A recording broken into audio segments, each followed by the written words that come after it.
જય શ્રી કૃષ્ણ, જય ગૌ માતા. સ્વાગત છે તમારું અમારા નવા બ્લોગમાં.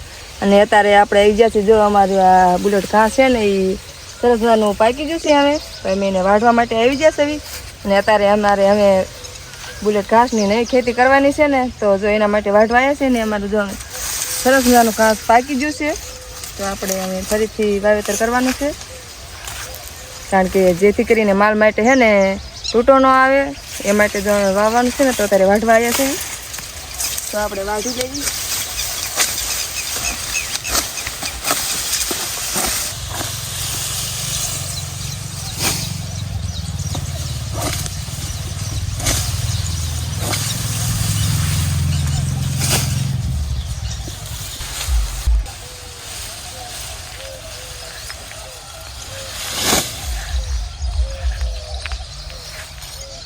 તો જો મિત્રો, આપણે આટલું ઘાસ વાઢી લીધું છે અત્યારે.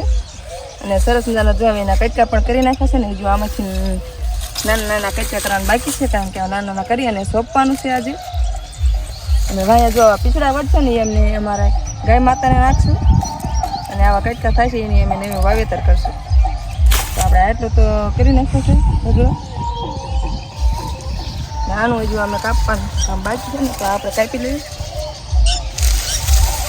કારણ કે આપણે એવું સાધન તો નહીં, એટલે આપણે દાંતડીથી કટકા કરવા પડશે. ચાલો કટકા કરી લઈએ. આ રીતે કરવા પડશે અમારે, કારણ કે એ તો મશીન કે સાધન તો નહીં, એટલે આ રીતે કરવાનું. ફાઇનલી મિત્રો, જો બધાના અમે કટકા કરી નાખ્યા છે. અને આ છે અમારે ગાય માતાને નાખવાનું છે. અને આ મિત્રો અમારી ચેનલમાં નવા હોય ને, તો ચેનલને લાઈક કરજો, શેર કરજો અને સબસ્ક્રાઈબ કરી દેજો. અને વિડીયોમાં તમે અંત સુધી જોડાયેલા રહેજો. અને આ અમે માલને નાખી દઈએ બધાને.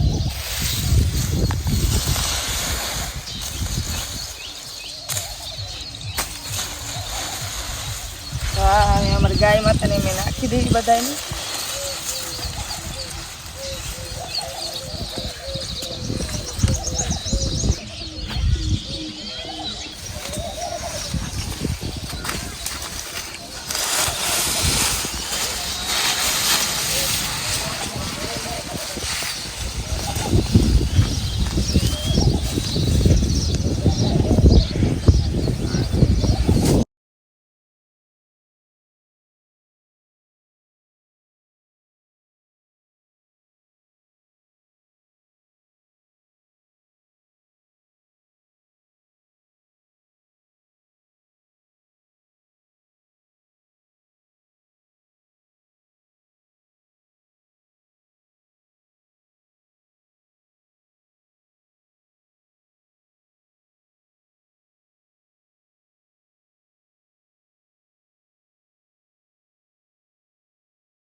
તો આપણે આવી ગયા છે પડામાં હવે બુલેટ ઘાસ વાવવા માટે.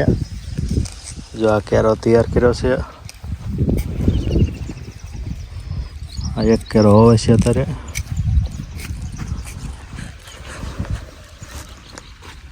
આમાંથી આવી રીતે નાના કટકા કરવા પડે.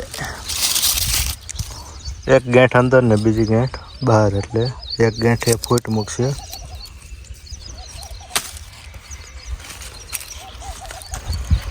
અને આ આપણે પહેલાં વાવ્યું હતું એમાં જો મસ્ત ફૂટી ગયું છે. નીંદે છે. કેટલા દી થયા વાયુના? વાયુના લગભગ 15-20 દિવસ થયા છે. અને સરસ મજાનું જો હવે ફૂટી ગયું છે. અને ખડ વધુ થઈ ગયું છે ને, તો મિત્રો જો અત્યારે નીંદવાનું કામ ચાલુ છે. કારણ કે સરસ મજાનું જો નીંદે જાય ને, એટલે જો આવું સરસ મજાનું થઈ જશે. પછી આપણે પાઈ દઈએ ને, તો જલ્દી વધવાનું કામ શરૂઆત થઈ જાય. વધે જાત ને એ માટે જો નીંદવું પડે છે. મેં આ કેરો તૈયાર કરી નાખ્યો ને એ નીંદે છે. હજી હું આના કટકા કરીશ તા એ કેરો નીંદી વારશે, પછી વાવી દઈશું. તો ચાલો હું કટકા કરવા માંડું. તો મિત્રો, આપણે જો અમે સરસ મજાનો અહીંયા ઘાસનો કેરો નીંદી વાળ્યો છે.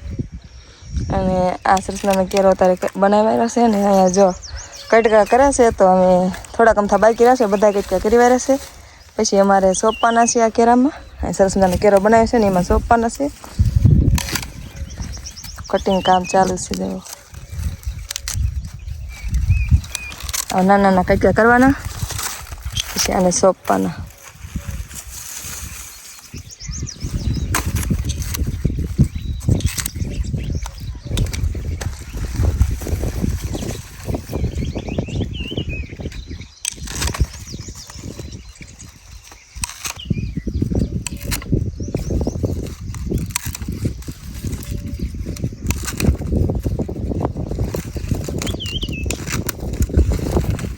તો જો મિત્રો આપણે સરસ નાના કટકા કરી નાખ્યા છે બધાના અને હવે અમારે સોંપવાના છે ને તો આ રીતે એને જો ઘાસ સોંપીશું. એક કાતરી બે ગેઠું હોય ને તો એક ગેઠું અંદર રાખવાની છે આ રીતે અને એક ગેઠું બારી એટલે અહીંયા ફૂટ નીકળે ને જલ્દી એમાંથી.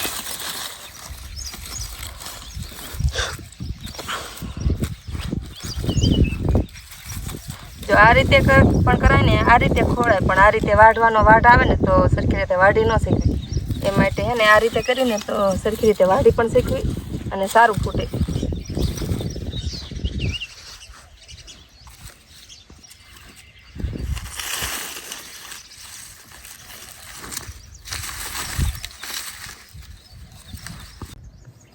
તો ફાઇનલી મિત્રો અમે બધું ઘાસ સોંપી દીધું છે. સરસ મજાના 1.5 કેરો થયો છે અમારે અને અત્યારે અમે એમાં પાણી ચાલુ કરી દીધું છે.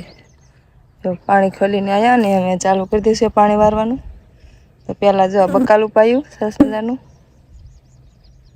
કાકડીમાં પણ હવે ફાલ આવવા માંડ્યો છે અને જો અહીંયા 1.5 કેરો થયું છે આ ઘાસ સોંપ્યું ને 1.5 કેરો થયો એનો તો એ આપણે આજે પાઈ દેવી. અહીંયા પાણી પણ ચાલુ કરી દીધું.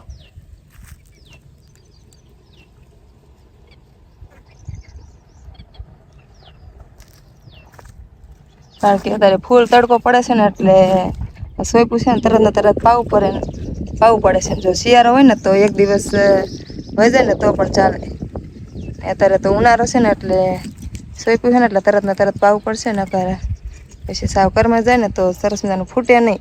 પારું એમ કે ફૂટે એટલે અત્યારે પાઈ દેવાનું છે ને તો પાણી પણ ચાલુ છે ને થોડીક વાર લાગશે એટલે 2 કેરા પી જશે. અને જો મિત્રો આવી કંઈક અમારી જુવાર છે.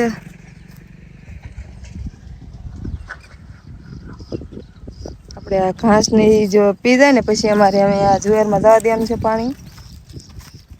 એમાં પણ જુવાર પણ હવે જો સુકાવા માંડી છે કારણ કે એમાં પણ તાણ પડી જાય છે ને તો એ પણ સુકાય છે. જો અહીંયા સાવ આમ તડકો એટલો પડે છે ત્યારે ધોમ તડકો ને તાપમાન બધું છે ને એ માટે જો અહીંયા કેવી થતી સાવ ઊંઘા એવી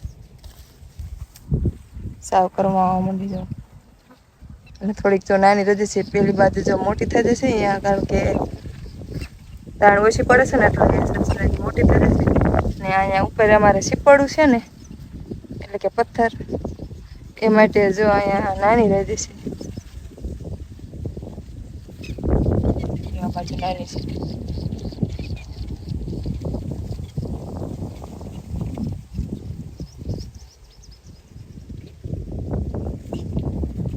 તો ચાલો આપણે એક બેરો પાઈ દેવી પછી જુવારમાં પાણી ચાલુ કરી દેવી. અને હા મિત્રો અમે તો આ રીતે જો અમે ઘાસ સોંપીશું તમે કેવી રીતે સોંપતા હોય ને અમને કોમેન્ટમાં જરૂરથી જણાવજો.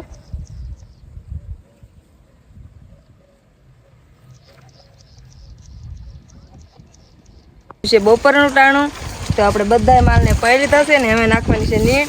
તો આપણે જો આ જુવાર લઈ લીધી છે સૂકી અને હવે નાખવાની છે બધા માલને તો આપણે નાખી દઈએ.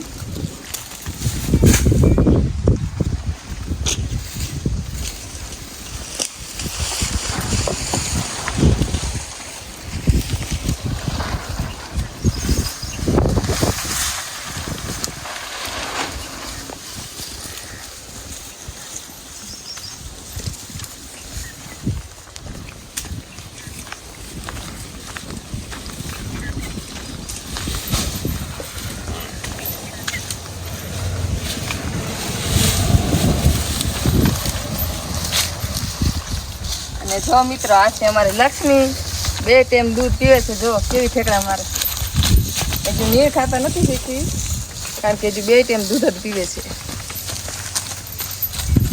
કારણ કે એની માના હે ને બેસન કાયમ મેં એને દૂધ પાવ્યું છે ને તો જો તાજી કેટલી થઈ અંદર હાથમાં એને આવતી એમ છોડ્યું ને તો હાથમાં ન આવે એટલી ભાગે છે. હજુ તો નીંદ ખાતા નથી શીખી પણ ધીમે ધીમે શીખી દઈશું. આપણે બધાને નીંદ નાખી દેવી જોઈએ. પાડી બાકી છે અહીં.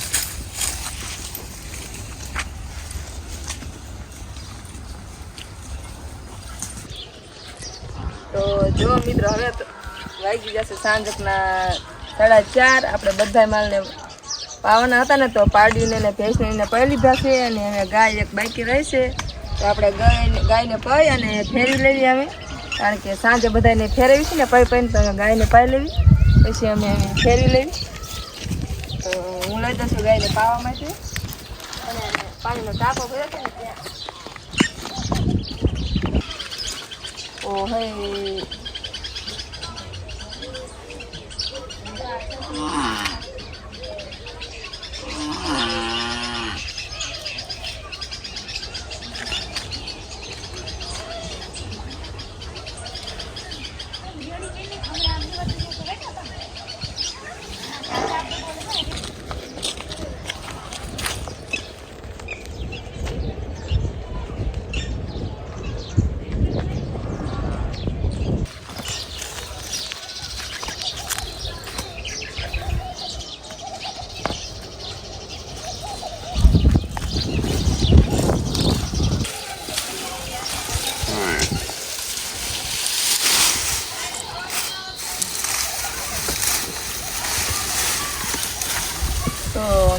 જો મિત્રો હવે બધા માલને પાઈ લીધા છે અને ફેરવી પણ લીધા છે ને હવે બધાને નાખી દઈએ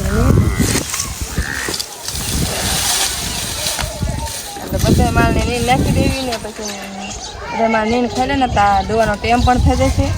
મારે દોવાના છે મારે.